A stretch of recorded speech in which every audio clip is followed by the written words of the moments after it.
during a pandemic, do it quietly. Do it behind closed doors. The fans are not going to want to hear it. Dan, thank you. And our look back at the greatest Monday Night Football games continues tonight with the Chiefs and Broncos Week 4 of 2018. That's Patrick Mahomes' left-handed pass. It's tonight, 8 Eastern on ESPN and the ESPN Pick app. for my dad. All right, back to The Last Dance, and it's brought to you by State Farm, in which we had a behind-the-scenes look never seen before at Michael Jordan and what it took to be the greatest of all time. And of course, one of the most memorable moments came in episode 7, where Jordan talked about why he was so demanding of those he played with. I don't have to do this. I'm only doing it because it is who I am. That's how I played the game. That was my mentality. Well, it's copyright. If you don't want to play that way, well, he's dead. don't play that. Nobody really knows him. Are you sure he's dead? He does not have a company. So Michael Jordan we have not seen many times before. Zach Lowe and Jackie Mack are with us early this morning. Guys, thank you both for getting up. And I know, Jackie, that moment stood out particularly to you. Why? This guy's smart. This guy's smart. Well, This guy's smart. I think we forget sometimes that Michael Jordan is a human being. We think of him as an icon and this supernatural athlete that can leap tall buildings in a single bound. And in fact, the reason he was tugging those players along green, the reason he was being so tough on them was because he believed it was best not just for him, but for all of them. And he was trying to get them somewhere that they couldn't get on their own. And I think the frustration and the emotion was, don't they get that? Don't they understand? I'm doing this for them. Let me see I'm not doing this to antagonize them. I'm doing that to get us all across the finish line. So very poignant moment for me. I've seen some slithers of that Michael Jordan before in private conversations, but I'm glad that the rest of the world gets to see it. Yeah, Zach, I agree. And as one, I was privileged enough to be around him a little bit in my life. Another thing that it made me feel was that was just him demonstrating, maybe involuntarily, just how much it all mattered to him. Like it just meant so much to him that at times it brought him to tears, thinking about just how important to him it actually was. Looked like an aimbot. Yeah, I think that was one of the great joys of this. Is Michael is, as Jackie said, what? You landed every single shot. Michael's prime. He was probably on my television screen more than anyone on earth, and yet I felt like in this documentary, I saw. I mean, this is going to sound silly, but I saw him make facial expressions and have a little bit of a mischievous personality that I don't think I had really ever seen before because I wasn't around him privately like you guys were back in the day, and that was a great joy for me. The other thing, the other part of his personality that I think really stood out was how he took care of the security guards and all the people that took care of him. And I think it's interesting. I think that is how hard it was. You heard Wolf talk about how hard it was to be Michael, isolated in your hotel room. And then you pair that with the taking care of the people around him. I wonder how much that kind of informed the way he writes the Hornets, right? He's taken a lot of criticism for hiring friends and his family members. But if you're Michael Jordan, I wonder if you live like that, I wonder if you just have such a hard time trusting anyone. Jackie, one of the things that I thought was very interesting before the series debuted was Michael said he was concerned about how people might view him, how they might see him when so much of this was put out there in the public. How do you think people's opinions of Michael Jordan one way or another might be changed or shaped by watching this, and how was yours? This guy has an anniversary one too. Well, my opinion wasn't changed at all because, again, when you go through it and you live it, and again, have the context where you have a conversation with someone like Michael and you know what kind of person he is, and you knew how much Gus let the security guard meant to him. But it's funny, I have a lot of friends who are not sports fans, as I'm sure you guys do, and many of them have said to me, wow, I thought Michael Jordan was nicer than that. And those people, frankly, are missing the point. It's very lonely at the top. And by the way, Michael Jordan is not unique in the way that he tried to pull his teammates along. Magic Johnson did it. Larry Bird called his teammates sissies. Kobe Bryant was absolutely ruthless. And who did he learn that from, by the way? Michael Jordan. So I just think you can't take little snippets of this. You have to look at it in its totality and appreciate what this meant. This is what people should remember. Try Anna, Graydon. To keep this group together through 2 dynasties, there was so much drama. So many distractions. All it does is make me admire him more, frankly. And Zach, again, maybe you're the better person to answer that question, because as you say, you weren't around all of that when it was actually happening. How did watching these 10 hours influence the way you view Michael Jordan? Because you never carry. It didn't at all. I mean, this is exactly the Michael that, I think anyone who's in basketball knew already existed. If anything, it was just sort of glimpses of his private personality, his trash talking with Scott Burrell. That all that stuff was delightful. I don't know why I'm playing Genesis. I think it matched everything we all had. It was competitive. Anything to win. It just at least I'm a little All right, Jackie, so he said in last night's the very end, he said that he still thinks that the fact that they didn't get a chance to vote for number 7. In your mind, if they had done what he suggested you think they could have, would everybody have? Our break is not attacking. I do. Give me Michael Jordan, Scottie Pippen, and anyone else. Our break has this I'm never going to against that team, especially track and the other fire. teams that you saw all around. Now, the problem with that is that Phil Jackson and Jerry Krause at that point were on 10, but Phil had to move on. So if Phil moves on, who's going to control Dennis Rodman? I mean, Phil We have much lower healing. and Scottie Pippen, We're bringing Mercy Bridge against the war and Anna.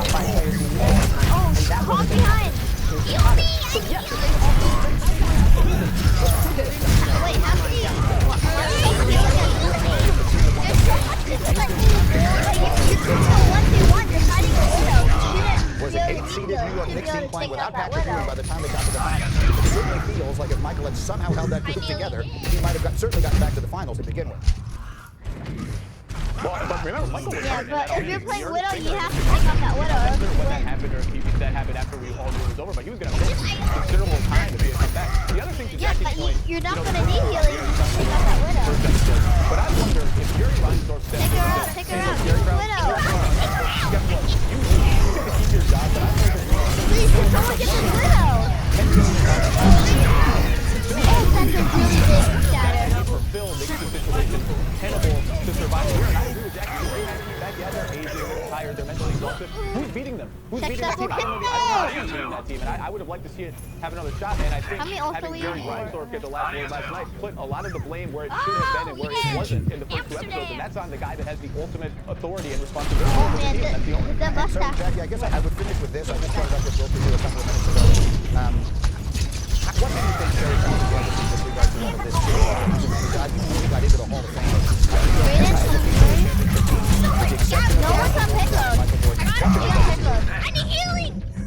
Well, I thought that was very eloquent in explaining it. You know, Jerry Krause was a brilliant executive. I don't think anybody will ever argue that. And that's the thing that I always used to say to Jerry when he was alive. I don't think we're getting a feeling very fond of me. of Everyone's right about that. But I spent a lot of time healing.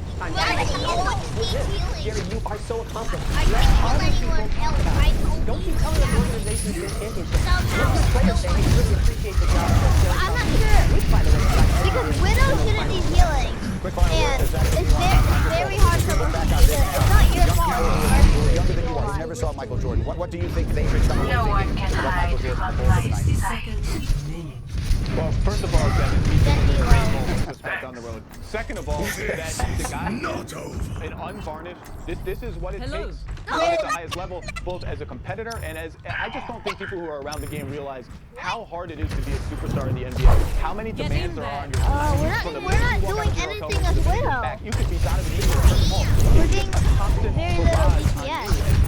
Able to take that day after day, He and win all the time. That in itself, Wait, the 38 points, using that life successful is really, really daunting. It's something that you didn't do to that level. That was a late night last night. I really appreciate you putting up with it. The 98 finals ended the full somehow. Something happened to Smith will it. join us next to explain why it all Thank you for the damage.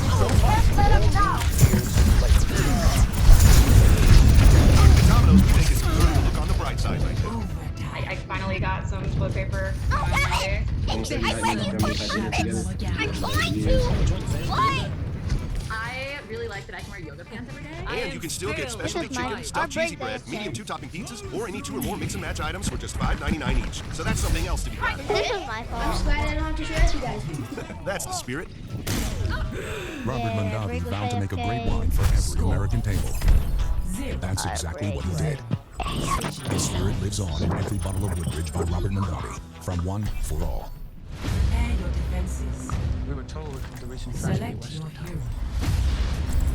And yet it just happened. We can help each other. We need more healing. One must have secrets, don't you agree? No bird. The Lord Damn. can feel us trampling his Dude. kingdom. Buckskin. What was that last game? Monday, May 25th at 9 What on was that National last game Geographic. again? When you think of a bank, you think of people and a place. But when you have the Chase Not mobile app, quite your sure. bank can be virtually any place. So when you get a check, you can deposit it from here. And you can see your transactions and check your balance from here. You can detect suspicious activity on your account from here. Oh, And yeah. you can pay your bills back from here. So when someone asks you, where's your bank? You can tell them, here's my bank. Or, here's my bank. Or, here's my bank. Promise you that Because if I'm you not download and use yet. the Chase mobile app, your bank is virtually any place. So visit How much chase.com/mobile. kills do you have, Devin? To keep your home up and running, Home Depot has the appliance help you can count on. You can order online, see ratings and reviews, and get those appliances brought to you. Start summer with this Samsung refrigerator. TheHomeDepot.com. Outdoors, get more done. 12, 20. This is not a time for business as usual. Or is it? What if business as usual means putting people first and understanding their needs? If that's your business, 365 days of every year, I'm business as 17. usual is precisely what these times require. Which is why your Wait, Lexus you team do? will do what we've always done. I mean, 3. Find out how we can serve you. Put over again. Yeah, call man. Oh, suck up your please, man. Down, sorry. Call man.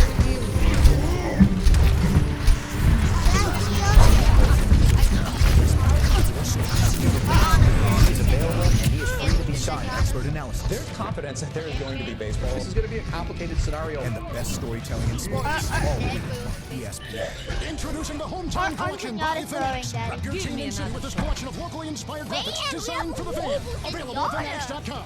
Shop online today. Special offer. Fanatics.com. Official license every Jim and Joanne are here to take out the same prescription. They both know the system is on their side. They both know something. Hey, Brayden, you're gonna have to heal her, Terry. Good argument. Why is that the Well, I'll just make that much. I'm focusing on. Repair prices, pharmacies in your area. Stop paying What's for Brayden? Go, Download wait. the free app today. Take back. Though miles, we walls, Brayden and was dead the whole circumstances time. keep us apart, So we're that we're much. all on the same team. For Imprint. Products for bringing teams together. We'll have more Korean baseball for you tomorrow morning, 5:25 Eastern Time on ESPN2 and the ESPN app. The NC Dinos will take on the Doosan Bears. And all morning long, we have had each of the people who have joined us talk about their MJ moment. And for me, this one was mine. When Michael Jordan won his first championship upon his return in 1996. That's the moment that you see. This is the moment I'm talking about. What they showed us in Last Dance. We've all seen this video. This is Jordan. This game, for those who don't know, was played on Father's Day. And of course, it was the first time he'd won a championship since his father had been killed. So I've seen that moment a million times, as we all have, but I'd never heard it before. And when they aired it in whatever episode that was a few weeks ago, when you actually heard that emotion, that's certainly something any of us and all of us can relate to. And of all the memories that I will have coming out of Last Dance and all the memories that it brought back for me for those years early in my life and early in my career when I was covering him, that's the one that will definitely stand out the most. Anyway, we're delighted that you've gotten up with us on this Monday morning as we talk about the final 2 episodes of The Last Dance, which aired last night, culminating in Michael Jordan's famous game winner against the Jazz that sealed the '98 championship. And as we recap the 10-part documentary as a whole, we start by looking back at Jordan's unforgettable journey to 6 championships. We're entitled to defend what we have until we lose it. There's drama in that summer as to whether they're even going to come back. Get the team handbook laminated on the front page. Last Dance. It was the last year we were going to be together. Management had already made that decision. I wouldn't want to be like Mike. It's an impossible task. Select your. This is not one of those lifestyles that you envy, you know? People were afraid of him. We were his teammates and we were afraid of him. Yeah, let's not get it wrong. He was a jerk. But as time goes on, you're like, yeah, he was a hell of a teammate. We kind of needed that, the bad guy, the tough guy. I wanted to win, but I wanted them to win and be a part of that as well. It is who I am. Hey, That's how I bud, can you play go the get game. Daddy? If you don't want to play that way, We are strong. don't play that way. What? Can you go get Daddy? I'll have my eye. Wait, what? Break. I thought you already got 10 hours over 5 weeks, a heck of a ride. Jalen Rose is with us early this morning here, and Stephen A. will join us live in a minute. Jalen, so many moments, and obviously you were prominently featured last night. We'll get to that, but as we look back over these 10 hours, what was the one biggest thought you took away from it all? Well, a couple. Number one, that there's a price to success and fame that comes with trying to chase and achieve your goals. And there's so many people right now that want to be athletes, that want to be entertainers, that want to be all-time greats. But just look at the level of sacrifice that Michael Jordan had to endure personally as well as professionally. If you look back at the journey, just think about all that it cost him. He was so overwhelmed by the game that he walked away from it 2 separate times. Once in his prime. He also lost his father. He also had to be this way because coming after the Celtics, the Lakers, and the Pistons, he knew he had to cover all of the basic skill, toughness, and mental endurance. But here's the real takeaway. He was dominant. And there are a lot of people that don't be comparing Michael Jordan to LeBron James. Let me tell y'all something. That ain't a fair fight. So much so, I actually did some work this morning. I did up tempo, and I brought LeBron James some help in his comparison with Michael Jordan. How about this? This is another takeaway. In the 90s, when everything was the word dominant, you can look in the 90s with the bad boy and Tim Duncan. Hakeem Olajuwon got 2 of him that y'all took off. 2000, same thing. Yeah, the Heat and the Pistons and the Celtics snuck 1 each. But for the most part, that was Shaq, Kobe, and Tim Duncan. Since then, these are the best players in the game. These are the dynastic situations. The Golden State Warriors, Oh my gosh, how did I dodge that? compare all 3 of their teams. Before you come talk to me about all-time greats, what do you think about that? I think his mantle is very much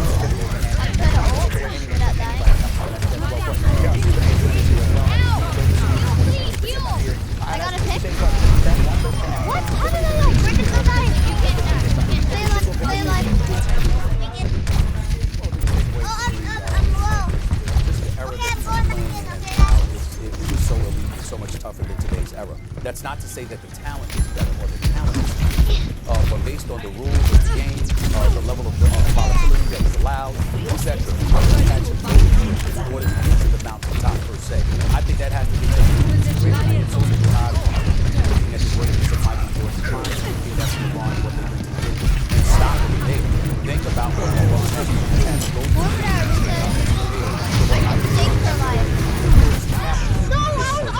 those battles alone speak volumes because that that's not a cast person on LeBron. Kareem Abdul-Jabbar obviously played. We're not lacking anything. We're just dying. Obviously was he presented the Jordan era. We get all of that. But when you look at some of the great players that have ever blessed this game, it's one thing to look at their talent, but you can't stop. Well, we're really low on healing. healing. We're bringing in terms of your mentality, your basketball character, the metal that you have inside of you.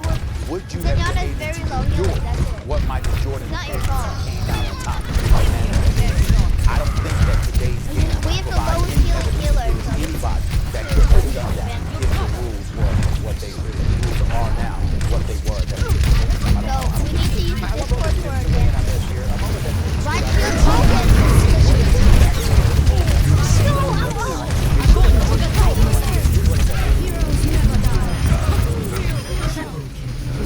Go die! Oh, great. I just can't ran out of ammo. Whatever reason, I just can't accept it. Jill, you were in the Eastern Conference at that time. The team that almost dethroned him in '98, and of course he went to the finals 2 years later. If they had come back, do you think the Bulls would have won a 7? Why are you Not at all. The Bulls ain't winning 7. That 98 run, that was a finality where up to and everybody saw that ending. So therefore, that was going to be. If they were going to get 7, we were going to get 8. The chance to do that, we wouldn't play baseball. It wasn't after 1998. And I can't front. I watched this thing living his best life playing his final year. They called it the last man. He got a cigar in his hand in the locker room. He got a baseball bat over his shoulder. He laying out on the couch. And I'm just thinking, Stephen, I'm like, how do you let this dude beat us? I can't even front. I was looking at his stomach. I was like he looked a lot different in 98, Greedy, than he looked in 93. I was disappointed we lost big. So definitely they wouldn't get you the year after that. What do you think, Stephen A? Should Michael Jordan just... go ahead. I respectfully disagree with you. And I think that they would have won next year. I think they could have gotten 7. I don't think they could have gotten 8. I think it's one of those situations where I believe that in terms of going directly from his skin on the board, the first thing that was their best chance in that last season. I thought they were made to take 50. In fact, they were sure I didn't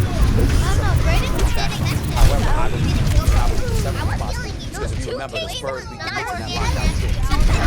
I think that the Chicago Bulls will beat that team. I don't believe that they would beat the Indiana Pacers in 2000, the year they went to the finals. I don't believe that obviously they were on their last legs, and Kobe and Shaq were young, fresh, and Shaq was just a monster entering his prime. I don't believe that's something that could stop. That's just my personal opinion. I'm just of the mindset that they could have won a 7, not an 8. I think Indiana would have beaten them maybe a couple years later, not that lockout trip. Go ahead, Jay. So the Greedy, the thing that can't get overlooked in this dynamic who was going to play the role of Scottie Pippen? Why are we behind? Who was going to play the role of Scottie Pippen? Why is everyone following me? Why are we behind them? That he was not coming back to play with that squad. Jalen telling you that is not what we're asking. We all know. I didn't get away from the topic. I didn't get away from the topic. No, I didn't get away from the topic. I didn't get away from the topic. The question was, would the Bulls have won 7? I said no, because nobody would have played the role of Scottie Pippen. It wouldn't have been no 7. What you're suggesting is that Pippen was going to be gone no matter what. Heard my Yeah, go ahead, Steve. You haven't heard my answer. Go ahead, Stephen A. Go. I did it. We're making the assumption that Scottie Pippen would be on the team. I know that he was a negotiation, but I'm saying if he had signed, if he had re-signed, not if he had departed. Of course they're not going to win if he's not there. I'm talking about the Bulls with Jordan and Pippen. I'm not assuming that Pippen's not going to be there. Scottie Pippen emotionally stopped being on the team when they didn't win. When he didn't go in the game with Tony Kukoc. When he berated Jerry Krause. When he didn't get surgery. He was not an option to play anymore for that squad. That's not even an option. 3 headshots? What? Final thought. But that's what Greedy is asking us, Jalen. He's not asking me a question as to whether or not the Bulls would have won without Pippen. That was the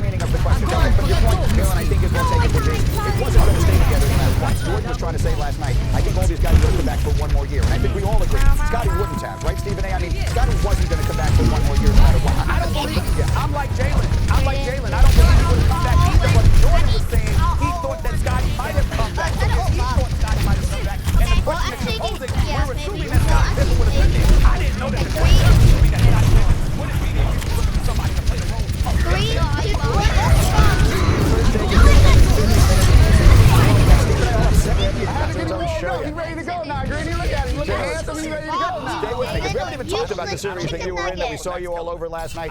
We are just getting started. These guys are all upset. We're just getting started talking about Michael. Look at this hour I have coming up. I got Michael Wilbon coming up next with his rel. Scott Durrell, the former teammate. Mark Jackson will join us. Dan will be a part of that as well. We're doing that all morning long. Get up with us here on ESPN. Get on! Get on!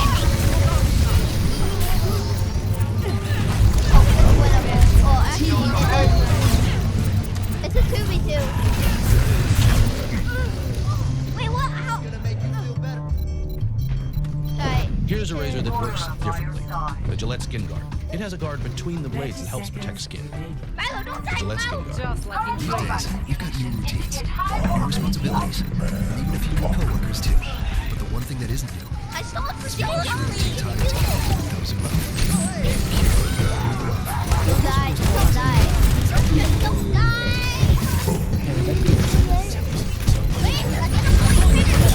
Up our home. He's our main scholar. Hey, what's up? I'm Sean T. We're doing one of my new 25-minute total body cardio workouts, and you can do it too for free.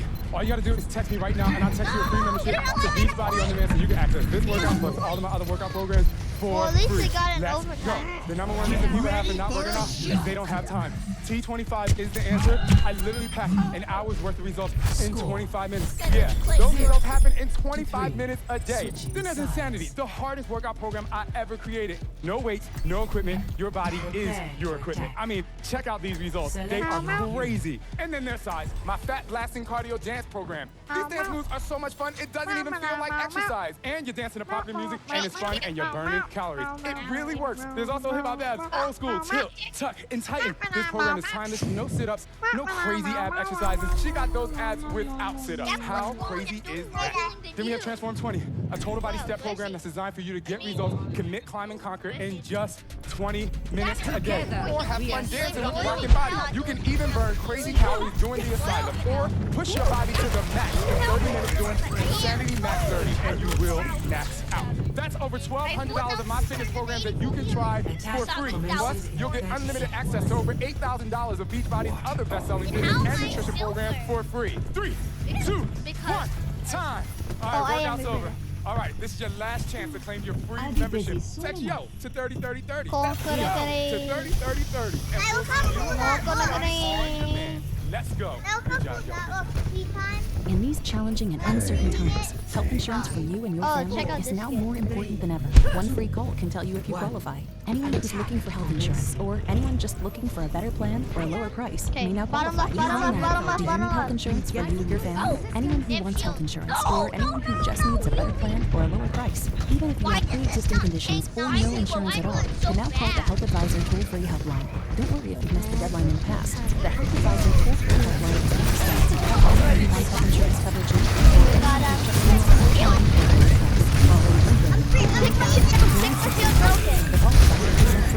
Don't die, mine is dead.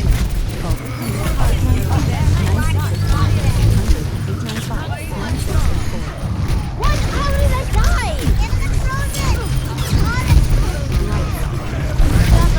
I'm not there,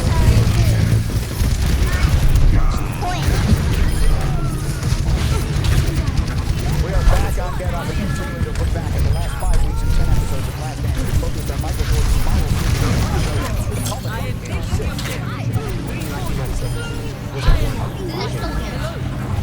just drowning at some of us to whether they're even going to come back, although I think most of us are from Chicago and call Chicago home. We knew somehow they'd be back. Jerry Reinsdorf, the majority owner. You can't argue with championship after championship after championship. They were still the best team in the NBA. You have Scottie Pippen, an incredibly talented athlete, very skilled scorer. His mental sharpness, his court awareness, his basketball savvy made him the greatest number 2 player ever. Dennis Rodman was a presence, a rebounder, who on a team with a big ego didn't even fall. He never ran out of energy. That was the thing.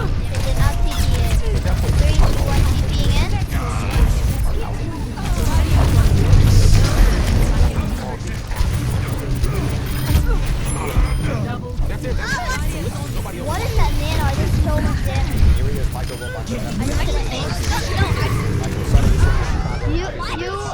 You all of that, and like with you, I'd like to really go big picture here because we've had had so usually many so years hard spoken for about us this, to and do there were this. so many over the course of the last 5 We weeks messed and up 10 right there. episodes. But what is the legacy of that team? What is the legacy of Michael Jordan and the Chicago Bulls of the 90s who won and then broke up and then came back and won again and then had it dismantled the way it was? What should everyone take away from what we've seen?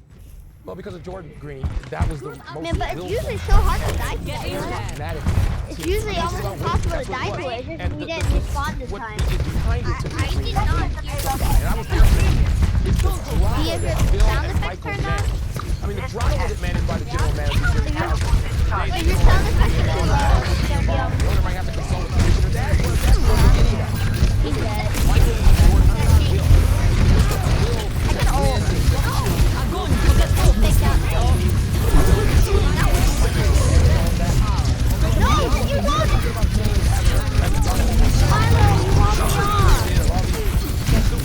me off! We're talking about your starting pool. I gotta go to Vegas. I gotta blow off some steam. We're talking about, I mean, the general manager telling the coach on the eve of the season, you can go 82-0 and you're not coming back. The dramas were enormous. And that's what I'm struck by and stuck with. By the way, let me just wait on this real quick because I listened to Stephen A. and to my man Jalen just now. And I got to add, the Pacers couldn't beat the Knicks in '99. They lost to the Knicks. And maybe the Bulls not being there distracted and Jalen would know that. I don't know. They lost. Let me repeat this. The Knicks were the 8th seed. And the Pacers, who I thought were going to win that year, lost to the 8th seeded Knicks. In 6 games. So I don't know what that was about.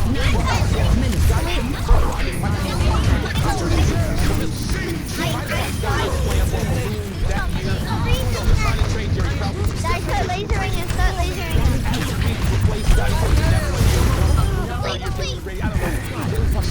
Yeah, you can't do damage unless you're not full charge. So really what? The first thing I prioritize.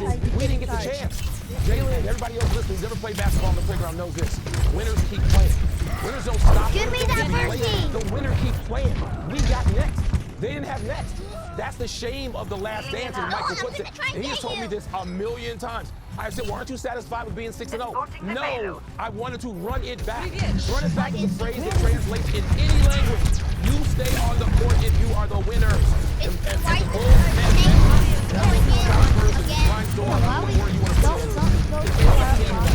they failed Chicago. They failed basketball. And so Adam Silver, the president of entertainment, said that the foreign broadcasters, Green, they had a 40-game package. They wanted all 40 games to be the Bulls in that package in 1999 going forward. And it's still the same package. And then they had their brothers. Bulls versus Bulls. That's what they wanted. I mean, Jalen knows this. I didn't like that Pacers team. Oh man, I could have gotten a 4K. Everything. They lost to the Knicks in '99. You think Jordan was going to lose to the Knicks? He beat the Knicks 4 times with 4 different coaches with Patrick Ewing on those teams as greatest basketball. So even if they're not going to win, you could argue the Pacers could have beat them. You could argue the San Antonio. That's not what it's called. They would still win Chicago in theory. Man, you got to run back. You got to give them a chance at 7, and it wasn't there. And that needs to fight. Just listen to him. He tells you the story. That's the glory of the documentary. So right through the end, I wanted to play. And I think it's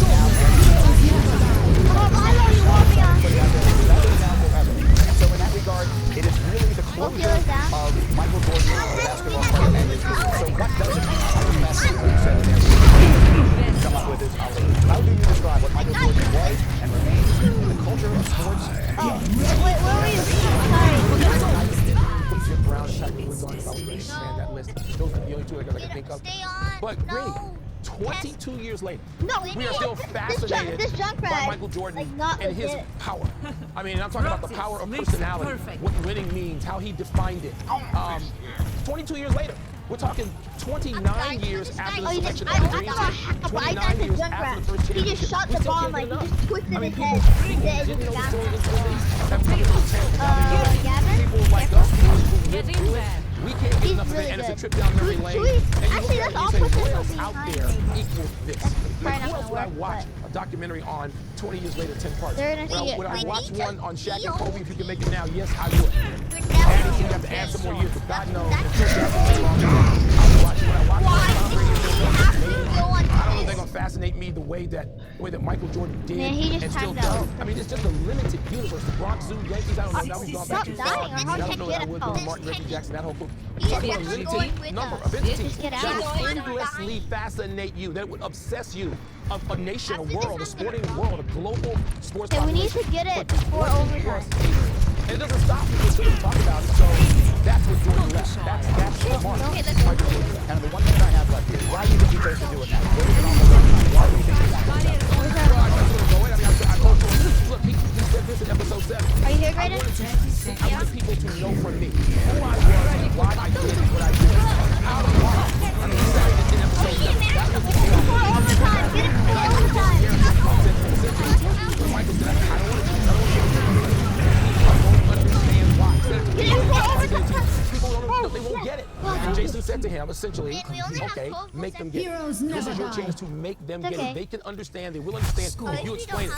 And Michael took a shot. I'm glad he did. I mean, I always thought people would understand. My response to him has been, why do you care? You won 6. Why do you care?